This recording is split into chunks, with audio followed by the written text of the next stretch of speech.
The Minneapolis street fight between the Dinner Circle and America's Top Team. There were just a lot of guys in that ring doing a lot of shit, weren't they? And this is the street fight started with more wrestling than they have in most of their TV matches. They were wrestling and doing spots.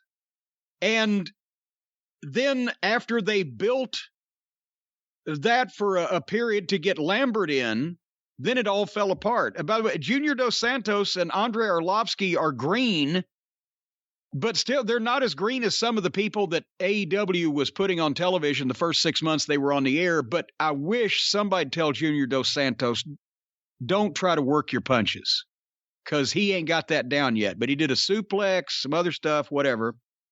But then they tagged Lambert in to do a little manager heat on Jericho. Jericho's down, so he's going to come in and slap him and kick him. He was overacting too much to the point where you know he's acting rather than just taunting and being a prick. It was, because he was having fun in there, obviously. You could tell. But then Jericho comes back up and grabs him, and I wish somebody had walked through a couple of manager spots with him just so that he would have known how to do it. But when Jericho came up and grabbed him, it would have been perfect if he'd have grabbed him and backed him up to the heel corner by the throat as he's choking him so that his heel partners could tag themselves in and save him rather than jumping in and running across the ring and saving him. But it didn't matter, because as soon as Jericho's chasing Lambert, everybody goes to the floor and starts a fight on the floor with dives and hockey sticks and garbage cans. And it's suddenly a completely different kind of match breaks out. Now we're in the street fight, which is what I didn't want to see, because the same shit as all their matches. And they're trying to tell us that everything they're using in the street fight was invented in the state of Minnesota. Water skis and toasters. And then Hager had to jump off the top rope, and everybody had to stand there and catch him. And they were on the floor, and they were using all the garbage. I wasn't particularly displeased about this match until right after the Lambert spot, when they suddenly changed the match that they were having and hit the floor and stopped using the ring and brought out all the gimmicks and the plunder and the garbage, and now it was every indie match ever. And you've got, at one point, you had 3 guys in the ring fighting, and the rest of them looking under the ring to pull stuff out, and the fans were sitting on their hands.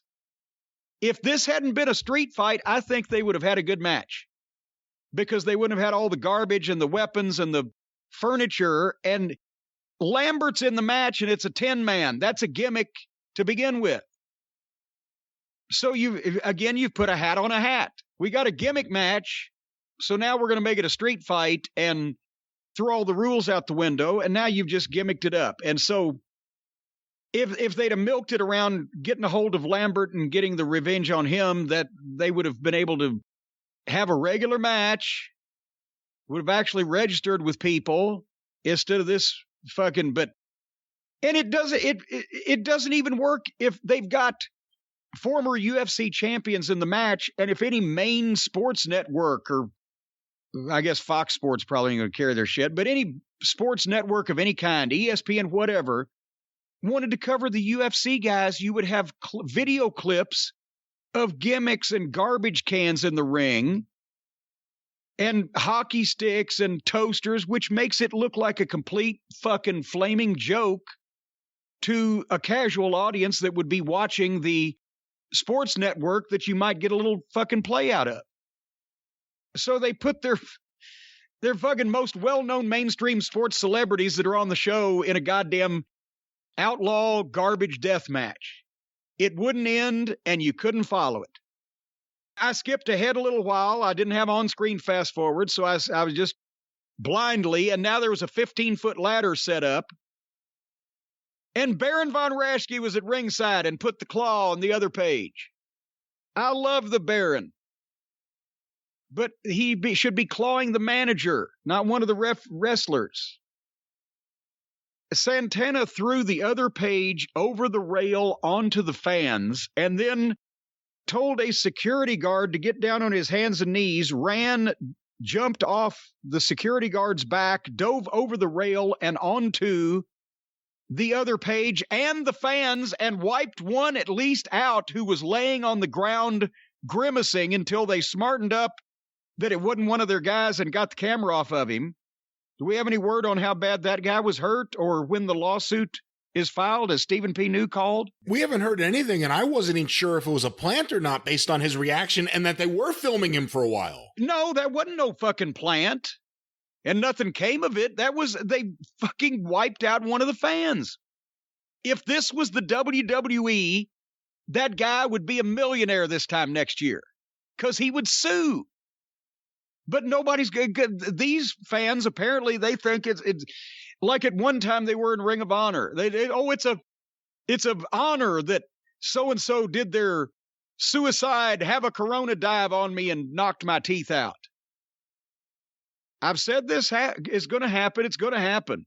It has happened in the past. It's just not happened lately to where we got a good look at it and all the modern fans know. But no, one of these fuckers, sooner or later, will kick one of these people's teeth out, and they will go home with no teeth in their mouth, and somebody in their family that's smarter than they are is going to say, you know, the guy that owns that company is a billionaire. There you go. Anyway, so finally, Jericho got Dan Lambert, the manager, who was dressed up in a tracksuit and everything, and the offense that Jericho picks against a completely green, totally inexperienced worker wearing a sweatsuit is to chop him. He didn't know how to sell him. You couldn't hear him. And poor Dan took one pissy little bump, and then Jericho is trying to jerk his jacket off, I think, so he could chop him again, but he couldn't tear the material. Why didn't they just walk through? Dan, I'm going to give you a scoop slam. It's easy as pie. Boom. I'm going to drop an elbow on you. I want you to sell and beg, and I'll do one more thing or whatever. But it was awkward. He was trying to chop him and kick him. Dan didn't know how to sell anything. And then Jericho puts him in the middle and goes for the lion salt. And as he's running to the ropes, he's screaming as loud as he can, Junior! Junior! And he jumps up on the ropes for the lion salt and stands there and stops on the ropes, Junior! And then Junior hits him with a fucking pipe in the head. And then Lambert gets a 2 count. And the people weren't buying this. And then Lambert tries to get to Boston Crab, but Jericho beats him up with the kendo stick and hit him in the nuts with a stapler. Didn't hit him in the nuts with a stapler, acted like he stapled his nuts with a staple gun. This was horrible. Again, the kendo stick. You don't beat the manager up with the kendo stick, and you don't staple him in the nuts, especially if this has been in any way serious. When he tried to get the fucking crab, you could have come out on top of bing, bing, bing.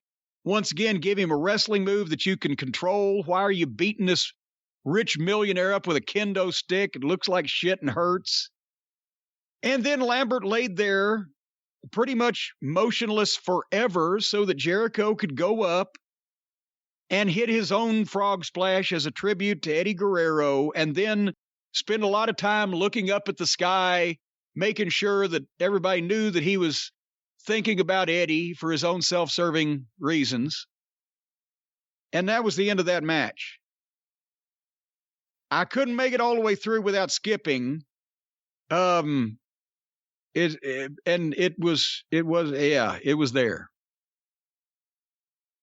There you go. Now Jericho got to pin me on pay-per-view. No, he didn't. You knew how to take bumps.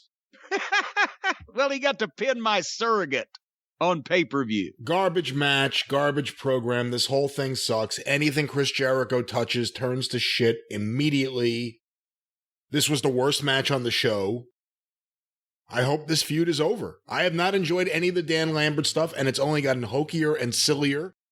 And his promos have gotten more and more. If they're not rehearsed, they sure sound like he's rehearsed every single line that he was going to memorize that he's going to say. Well, because he used, in the first couple of weeks, he used all the stuff that came natural to him, and now he's had to think of more. And that's where the difference in delivery is coming in. Yeah, this is bad. I really, really hope Fozzy has a big hit record. Please, God, if you're listening, Jesus Christ, who I love so much, please let Fozzy have the biggest record since Stairway to Heaven. Please let Chris Jericho go on an endless trip all around the world with his little Fozzy pals. Please, God. Because he ruins everything on this show, and quite frankly, he holds Sammy back, and he holds Santana and Ortiz way back. Yeah, that's what I'd love to be able to see Santana and Ortiz in another extended tag team program like they used to have. Now that Ortiz has got in shape and lost weight, Santana's picked his game up, and they're looking better than ever, and they're hidden in this. And Sammy gets to peep his head out of the gopher hole every once in a while and do something on his own, but he's usually subservient to, Chris's middle-aged crisis. But yeah, so again, a high-profile garbage match that looks like all the rest of them. You said something before that I wasn't going to say because I didn't know if I was right or wrong to think it. But he was staring at that ceiling for a long time, wasn't he? Yes. I mean, other people have done the tributes. They did a little Three Amigos nod in the FTR and Lucha Brothers match then it fit. And they also, which was it in, goddamn, there was another place that somebody was tributing. And the point is, Jericho's the one that really milked it to make sure that everybody knew that he was looking up at heaven. Yeah, I guess as part of his religious fanaticism. But it was like he was trying to sap Eddie's babyfaceness from the heavens. He was being a little obvious with it. It didn't work. Didn't work.